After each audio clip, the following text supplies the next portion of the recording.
Langsung saja kita mintakan kepada tamu kita, ya, Al-Mukarram wal Muhtaram, ya, Ad-Da'i ilallah Dr. Kiai Muhammad Haji Asmar Lampu SHI SSOS MMMA, ya, Da'i TV1. Kita sama-sama menyimak manfaat ilmu yang akan disampaikan oleh beliau. Waktu dan tempat kami persilakan kepada beliau. Shallu ala Muhammad. Ini ibu-ibu semuanya dapat sudah dapat pisang gorengnya nggak belum? Mau tambah lah? Tambah. Berarti kalau mau tambah kena minggu yang akan datang. Ya, sekarang tambah ilmu aja insya Allah. Silakan Ustaz. Tafadhal. Bilgiam Ustaz. Masya Allah. Shallu ala Muhammad.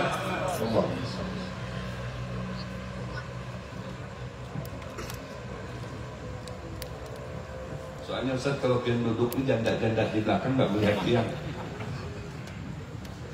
Ini Ustaznya masih anom soalnya. Bismillahirrahmanirrahim. Assalamualaikum warahmatullahi wabarakatuh. Waalaikumsalam warahmatullahi wabarakatuh. Alhamdulillahilladzi nahmaduhu wa nasta'inuhu wa nastaghfiruh. ونعوذ بالله من شرور أنفسنا وسيئات أعمالنا من يهد الله فلا مضل له ومن يضلله فلا هادي له أشهد أن لا إله إلا الله وحده لا شريك له وأشهد أن محمدا عبده ورسوله المبعوث رحمة للعالمين صل وسلم على نور الأنوار محمد بن عبد الله صلى الله عليه وسلم صل وسلم على حبيبنا وشفيعنا وقدوتنا ومولانا محمد صلى الله عليه وسلم قال الله تعالى في كتابه الكريم أعوذ بالله من الشيطان الرجيم بسم الله الرحمن الرحيم وما أرسلناك إلا رحمة للعالمين قال أيضا وما أرسلنا من قبلك من رسول إلا نوحي إليه أنه لا إله إلا أنا فاعبدون صدق الله العظيم وعلى ذلك من الشاهدين والشاكرين Walhamdulillahi Rabbil Alamin. Ayyuhal kiram, sama-sama kita muliakan tamu agung kita Al-Habib Ad-Doktor Muhammad bin Hussein rahimahullah ta'ala dari Yaman, Masya Allah. Kita doakan beliau panjang umur, amin. Kita doakan beliau senantiasa diberikan kesehatan oleh Allah, amin. Dan senantiasa menjadi suluh kebaikan bagi kita semua. Kita sama-sama muliakan Fadilatul Majlis, guru kita bersama Al-Habib Muhammad Al-Attos SH MPD. Masya Allah, orangnya ganteng, Masya Allah. Dan insya Allah kita doakan beliau senantiasa menjadi suluh kebaikan untuk kita semua. Majelis ini menjadi majelis mubarakah dan senantiasa kita semua diistiqomahkan Allah untuk senantiasa bersama-sama dalam majelis agung ini. Tidak bisa saya sebutkan satu persatu kepada para guru-guru, para asatidz, para habaib, guru-guru kita semua yang insya Allah semuanya diberikan kesehatan oleh Allah Subhanahu wa Ta'ala dan senantiasa diberikan rahmat oleh Allah Subhanahu wa Ta'ala, dan tentunya kita semua yang hadir mudah-mudahan kita semua mendapatkan syafaatul uzma, syafaat baginda Nabi Muhammad sallallahu alaihi wasallam. Amin ya rabbal alamin. Bu, oh, ibu-ibu jauh semua nih. Bu, sehat semuanya? Alhamdulillah. Bapak-bapak sehat semuanya? Alhamdulillah. Mohon maaf Bila kelancaran saya berdiri di depan para guru-guru kami, Masya Allah ya. Insya Allah tidak panjang lebar ceramah saya. Yang ingin saya jelaskan, Rasulullah Sallallahu Alaihi Wasallam memiliki 3 akhlak. Ya, di dalam kitab Al-Ashirah Al-Muwajibatu li Mahabbatillah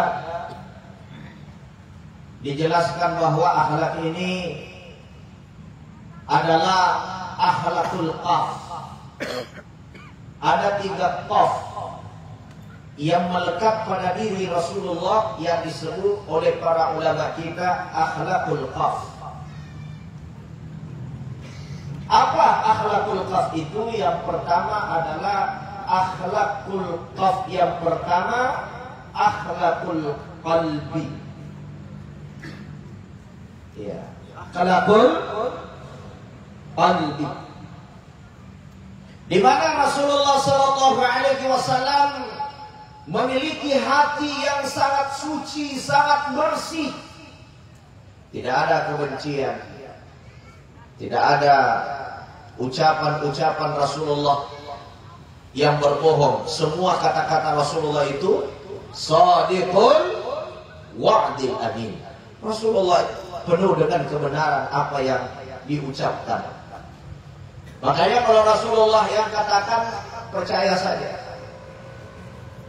Kita nggak usah ada ragu-ragu lagi, karena Rasulullah itu apa yang diucapkan pasti benar. Beda kalau caleg yang bicara, boleh benar, boleh biasa dijanji sama caleg semua di sini. Ada caleg, ada yang sudah jadi anggota dewan di sini. Oh, Masya Allah ya. Bapak Ibu dimuliakan Allah, Rasulullah memiliki ucapan yang benar. Apa yang keluar dari mulut Rasulullah Sallallahu Alaihi Wasallam adalah kebenaran. Bahkan pada diri Rasulullah, apapun yang keluar menjadi rahmat bagi kita semua. Rasulullah keringatnya rahmat. Rasulullah air matanya rahmat. Rasulullah bau badannya rahmat. Biasa kita membaca sirah Nabawi, bagaimana Rasulullah memiliki bau keringat yang sangat harum, lebih harum daripada kasturi.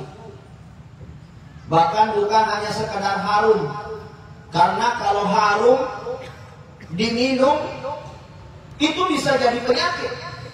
Tapi kalau keringatnya Rasul Sallallahu Alaihi Wasallam bisa jadi obat.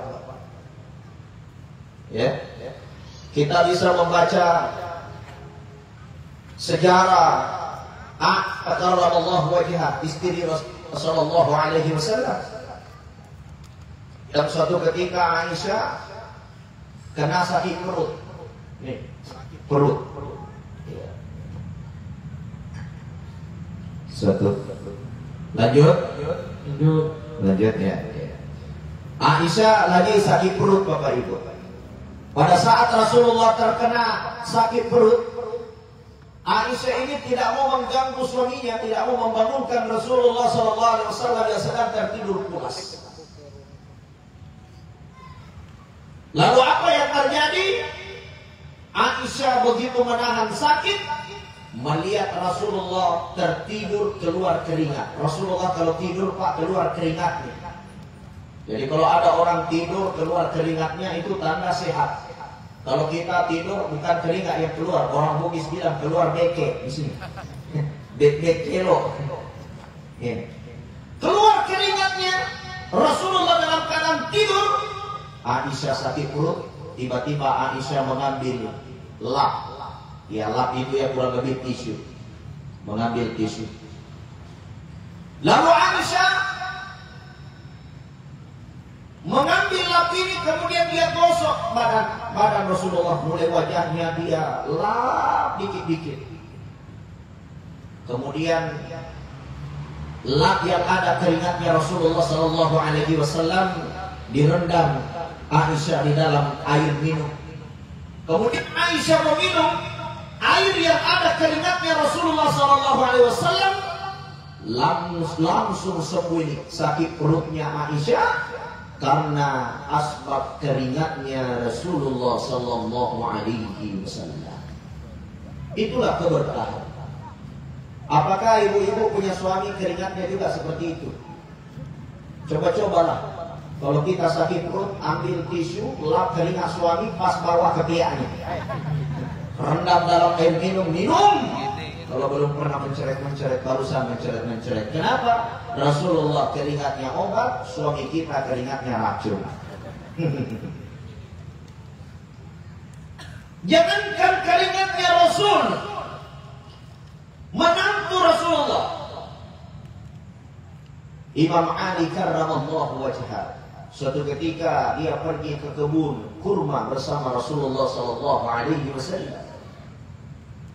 Kemudian tiba-tiba Rasulullah SAW kebelet mau kencing. Rasulullah gak sembarang kencing, beda umatnya. Rasulullah kencing di mana-mana. Ini Rasulullah kencing tidak menghadap kiblat. Rasulullah harus ada sutra penutup. Rasulullah ketika buang air, Rasulullah tidak buang sembarang tuh air kencingnya. Sehingga Rasulullah mengambil wadah, air kencing disimpan dalam wadah itu, disimpan di bawah pohon kurma, ditutup rapat-rapat. Datang Imam Ali dalam keadaan haus. Dia lihat ada air di bawah pohon kurma. Diambil air ini, langsung diminum Imam Ali karramallahu wajhah. Kemudian setelah dia habiskan, datang Rasulullah. Mana air kencingku di sini? Apa kata Imam Ali? Ya Rasulullah, air kencing kayak itu saya sudah minum tadi. Wah, itu air kencing saya, kata Rasul. Apa kata Imam Ali? Adakah air kencing khairum min ma'iz Zamzam, lebih enak, lebih baik daripada air Zamzam? Kencingnya Rasulullah lebih enak daripada air Zamzam diminum oleh Imam Ali karramallahu wajhah. Apa kata Rasulullah? Ya Ali, kamu tidak akan sakit lagi sampai engkau meninggal dunia karena engkau telah meminum air kencing saya. Masya Allah. Imam Ali gak pernah sakit sampai meninggalnya gara-gara pernah meminum air kencingnya Rasulullah. Kira-kira begitu juga air kencing kita kira-kira. Maka sungguh celaka orang-orang yang tidak ta'zim kepada baginda Nabi Muhammad SAW. Dan bukan hanya kepada baginda Nabi Muhammad SAW, akan tetapi kepada seluruh yang berhubungan dengan Rasulullah, seluruh yang ada hubungan kepada Rasulullah, hatta sampai kepada keturunan baginda Nabi Muhammad SAW. Masya Allah, kita sangat bersyukur. Selalu Allah berikan hidayah kepada kita duduk di majlis para habaib. Yang mana para habaib ini adalah orang-orang yang memiliki ketersambungan sanad kepada baginda Nabi Muhammad SAW. Allahumma salli. Ahlakul qawl, ahlak perkataan. Jadi tadi ahlak pertama apa? Ahlakul qalbi. Qaf yang kedua ahlakul qawli, ahlak perkataan. Rasulullah ketika mengeluarkan kata-kata tidak pernah kasar. Rasulullah sangat lembut. Kepada istrinya saja Rasulullah sangat lembut.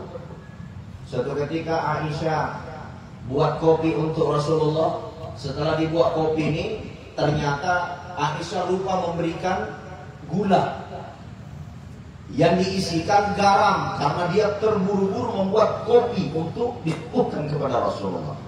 Rasulullah pas meminum kopi itu, apakah Rasulullah marah? Memerah mukanya Rasulullah meminum kopi itu disebabkan kenapa? Pahit sekali, ditambah lagi garam. Tapi apa Rasulullah langsung marah kepada Aisyah? Tidak, dia panggil, ya Humairah, wahai istriku yang cantik kemerah-merahan. Mendekatlah Aisyah di dekatnya Rasulullah. Dia katakan, ya Humairah, nikmati dulu kopi ini karena saya ingin meminumnya berdua denganmu dalam satu cangkir.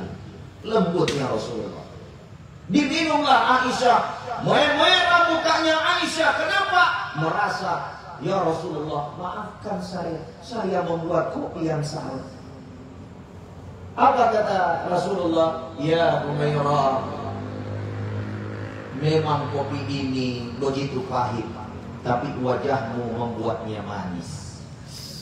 Masya, tidak pernah keluar kata-kata yang kotor, hatta kepada istrinya sekalipun. Disebabkan apa? Akhlakul qaul. Perkataan Rasulullah penuh dengan akhlak yang mulia. Qaf yang ketiga, akhlakul qauli. Akhlak perbuatan yang juga biasa disebut dengan akhlak badan kita, perilaku kita. Tidaklah melaksanakan sesuatu kecuali atas ridho Allah Subhanahu wa ta'ala. Rasulullah tidak melangkahkan kakinya kecuali hanya langkah-langkah yang baik.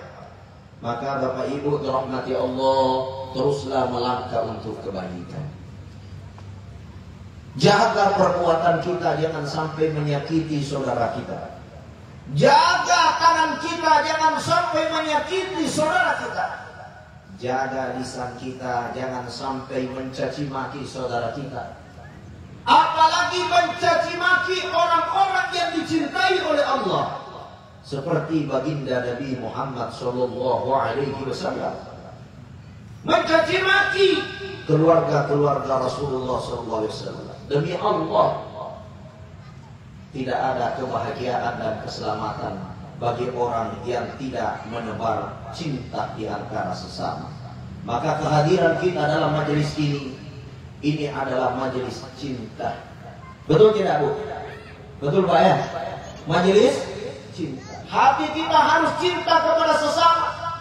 La yu'minu ahadukum, tidaklah beriman salah seorang di antara kalian hatta yuhibba li akhihi, sampai dia mencintai saudaranya kama yuhibbu li nafsi, sampai seperti dia mencintai dirinya sendiri.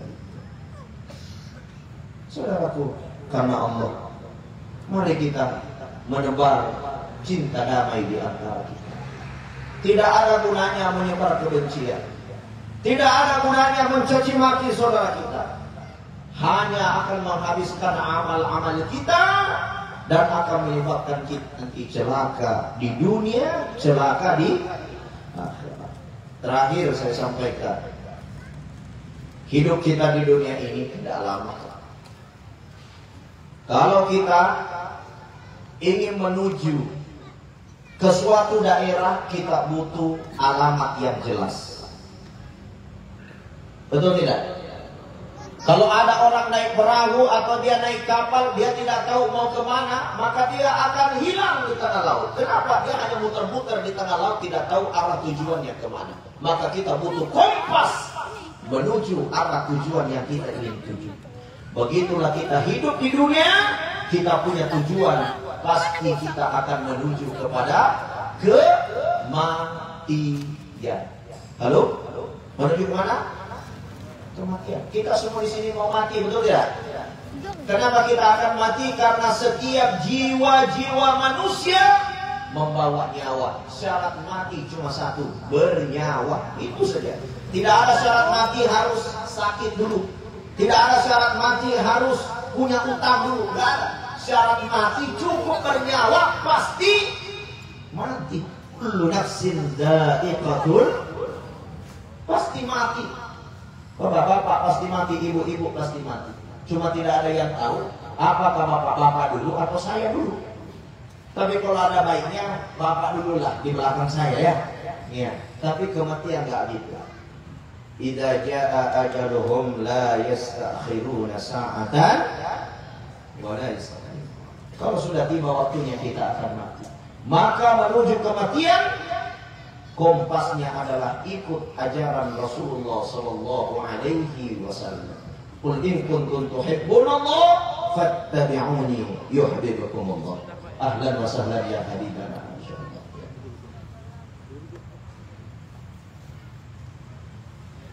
Saya kira ini yang saya sampaikan. Mohon maaf atas segala kekurangan. Billahi taufiqus sa'adah. Assalamualaikum warahmatullahi wabarakatuh.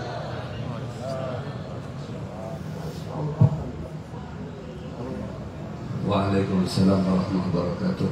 Alhamdulillah kita sudah sama-sama mendengar apa yang disampaikan oleh guru kita tadi. Mudah-mudahan apa yang disampaikan beliau bisa kita mengambil ibrah, mengambil manfaat.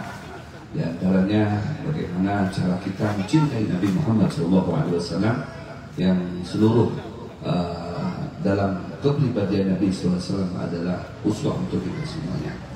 Baik, berikutnya kita akan mendengarkan tausiah yang akan disampaikan oleh Da'ilullah Dr. Al-Habib Muhammad bin Yusuf Syekh Bakar bin Salim min al-Yaman, wa sawfa yutarjim al-akh fillah al-ustaz Ruhuddin dari Tabib. Alaihima falyatafaddala. Sallu ala Muhammad. Sallallahu alaihi wasallam.